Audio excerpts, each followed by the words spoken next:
نحمده ونستعينه ونستغفره ونعوذ بالله من شرور أنفسنا ومن سيئات أعمالنا من يهده الله فلا مضل له ومن يضلل فلا هادي له وأشهد أن لا إله إلا الله وحده لا شريك له وأشهد أن محمدا عبده ورسوله sallallahu alaihi wa ala alihi wa ashabihi ajma'in, amma ba'd. Wendy, antum takhusus? Takhusus apa bukan? Takhusus. Nah, duduknya yang rapi. Qala al-musannif, berkata al-musannif, yaitu Syekh Muhammad ibn Abdul Wahhab rahimahullahu ta'ala. Wa an Aisyah radhiyallahu anha qalat, dari Aisyah radhiyallahu anha qalat, beliau mengatakan, qala Rasulullah sallallahu alaihi wasallam, berkata Rasulullah sallallahu alaihi wasallam, al-mahiru bil Qur'an ma'as safaratil kiramil bararah. Kata Nabi sallallahu alaihi wasallam, orang yang pandai terhadap Al-Qur'an, dia akan bersama as-safarah al-kiram al-bararah. Maksud dari as-safarah adalah malaikat. Ya. Malaikat. Orang yang pandai dalam membaca Al-Qur'an akan bersama para malaikat. Sebagaimana disebutkan dalam Al-Quran, bi'aidi safaroh. Bi'aidi safaroh ay bi'aidil malaikah. Sehingga makna safaroh adalah para malaikat. Itu tafsir yang sahih. Safaroh itu jamak dari safir. Safir. Kenapa malaikat disebut dengan safaroh? Ya. Kalau dalam bahasa Arab seperti katib. Katib jamaknya apa? Katabah.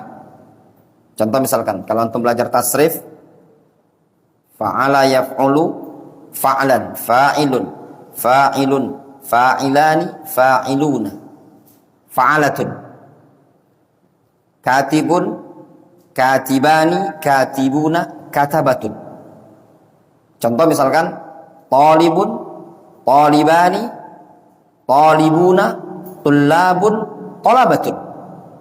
Ya, talabah itu jamak dari talib. Sama seperti tadi, katib jamaknya katabah. Safir jamaknya safaroh. Nah, ini untuk yang takhusus, ya.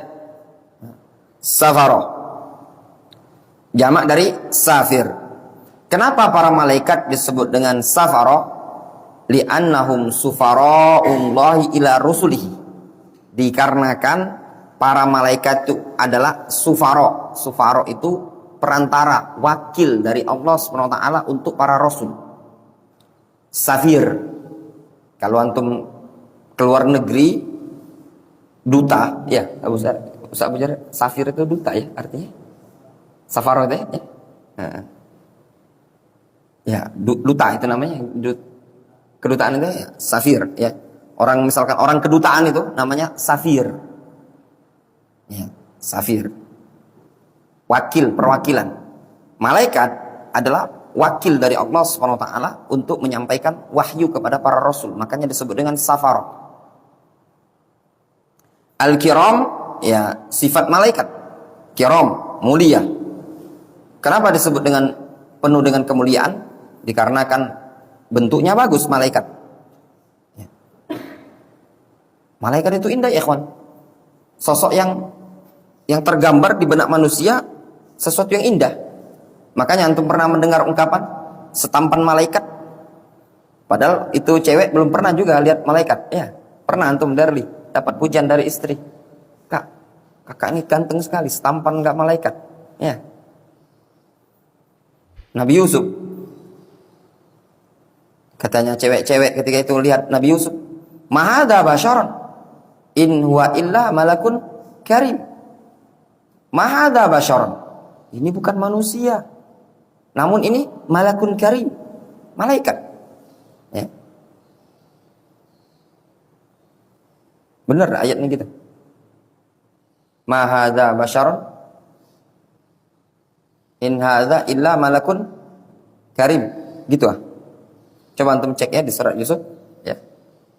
Ma hadza basyaran in hadza illa malakun karim. Benar enggak? Musaf, coba cek Syu'bah. Dalam surat Yusuf. Ma hadza basyaran in hadza illa malakun karim.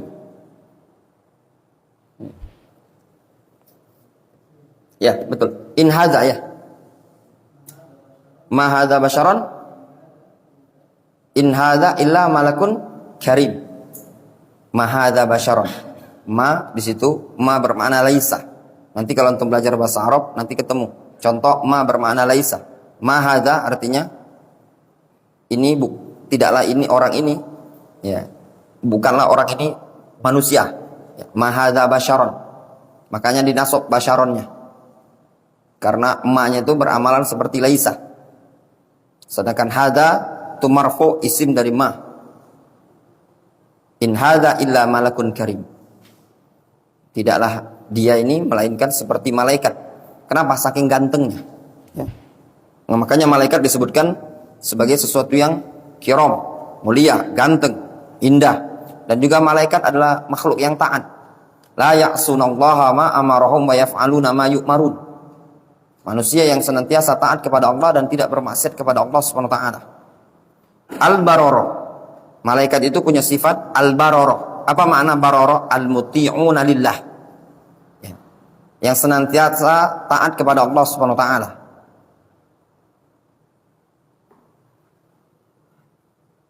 Hadis ini menyebutkan al-mahiru bil Quran ma'as safaratil kiramil bararah. Orang yang pandai dalam membaca Al-Quran, maka dia bersama para malaikat yang mulia lagi taat kepada Allah Azza wa Jalla. Makna hadis ini disebutkan oleh para ulama ada dua makna. Makna pertama, orang yang pandai dalam membaca Al-Quran, dia akan bersama para malaikat. Akan bersama para malaikat. Nanti di sana di akhirat dia akan digolongkan bersama malaikat. Maksud dari hadis ini orang yang mutqin. Hafalannya mutqin, bacaannya bagus, tidak berat, tidak terbata-bata. Sehingga dia akan menjadi teman dari para malaikat. Kenapa dia menjadi teman dari para malaikat? Dikarenakan malaikat ketika membaca Al-Quran tidak terbata-bata. Sehingga karena malaikat pandai baca Al-Quran, pandai menyampaikan wahyu, sehingga kalau ada hamba, ada manusia yang pandai membaca Al-Quran dan mutqin, dia sama seperti malaikat. Ada sifat yang sama. Itu yang menyebabkan dia bersama para malaikat. Yang kedua, makna kedua, bahwasannya orang tersebut beramal seperti amalan malaikat, menempuh metode para malaikat. Dari sisi mana? Dari sisi malaikat tersebut adalah orang yang senantiasa membaca Al-Quran, membaca ayat-ayat Allah Subhanahu wa taala. Sehingga ketika dia pandai membaca Al-Quran, berarti dia sudah mengamalkan sesuatu yang diamalkan oleh malaikat. Kan malaikat punya sifat apa? La ya'sunallaha ma amarahum wa yaf'aluna ma yu'marun. Malaikat senantiasa berzikir kepada Allah Subhanahu wa taala. Malaikat senantiasa beribadah kepada Allah Subhanahu wa taala. Tidak ada bosan di antara kalangan malaikat. Mereka tidak pernah futur dalam beribadah kepada Allah Subhanahu wa taala. Ketika seseorang membaca Al-Qur'annya lancar, berarti dia telah menempuh sesuatu yang sama seperti malaikat, tidak terbata-bata di dalam membaca Al-Qur'anul Karim.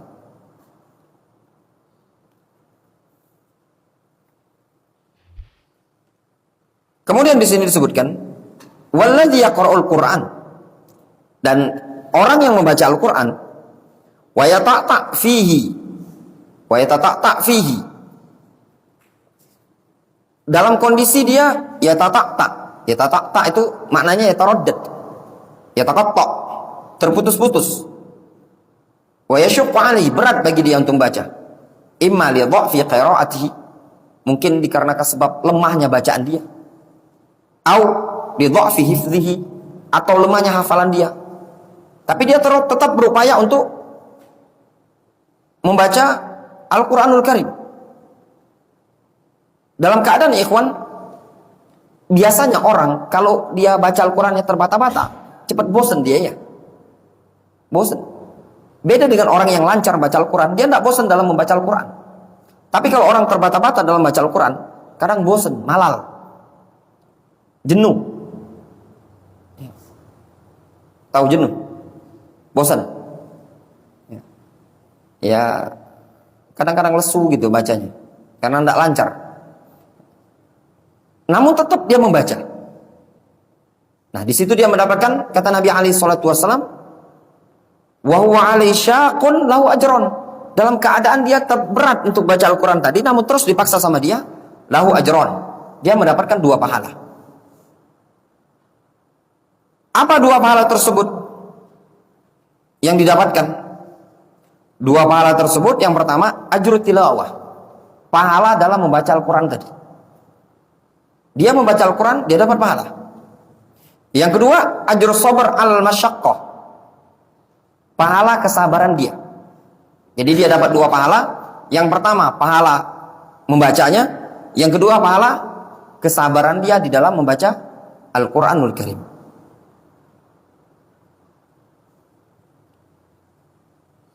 Mungkin permasalahan, mana yang afdol? Membaca Al-Quran lancar ataukah membaca Al-Quran terbata-bata? Mungkin ada saja yang mengatakan membaca Al-Quran terbata-bata itu lebih afdol. Kenapa?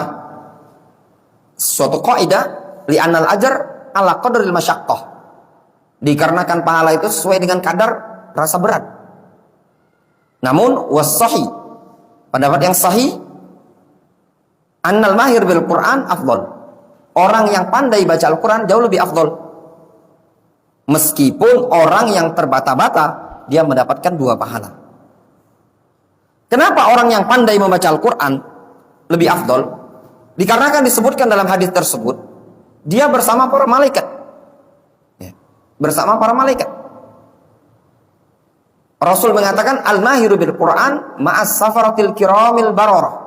Orang yang pandai baca Al-Quran, dia bersama para malaikat yang mulia lagi taat. Ini menunjukkan orang yang mungkin lancar bacaannya, bagus tajwidnya, lebih afdol. Kenapa lebih afdol? Dari sisi mana kita mengatakan lebih afdol? Dari sisi, di situ tidak disebutkan jenis pahalanya.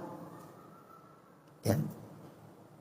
Suatu kaidah yang disebutkan oleh para ulama, apabila ada suatu pahala, tidak disebutkan bilangan pahala tersebut, menunjukkan besarnya pahalanya tadi. Contoh, Rasul mengatakan, "Lau ya'lamun nas ma fin nida'i was-saffil awwal." Kalau seandainya umat manusia tahu tentang keutamaan adzan dan shaf pertama, niscaya mereka akan rebutan.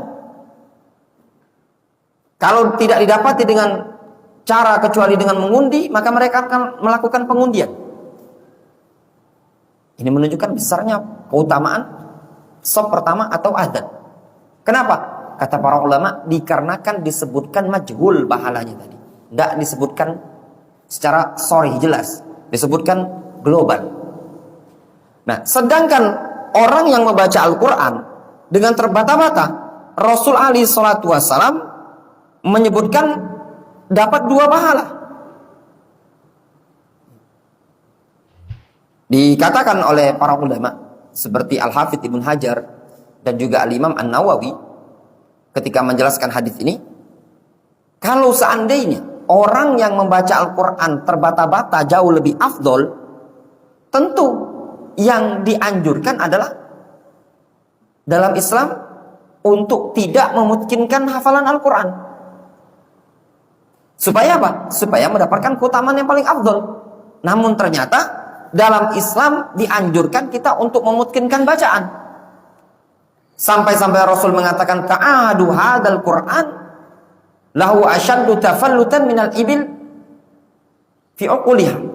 Serius-seriuslah, sungguh-sungguhlah kalian terhadap Al-Quran tersebut, karena Al-Quran tersebut bisa lepas dengan cepat dibandingkan onta yang tertambat pada tempat penambatannya.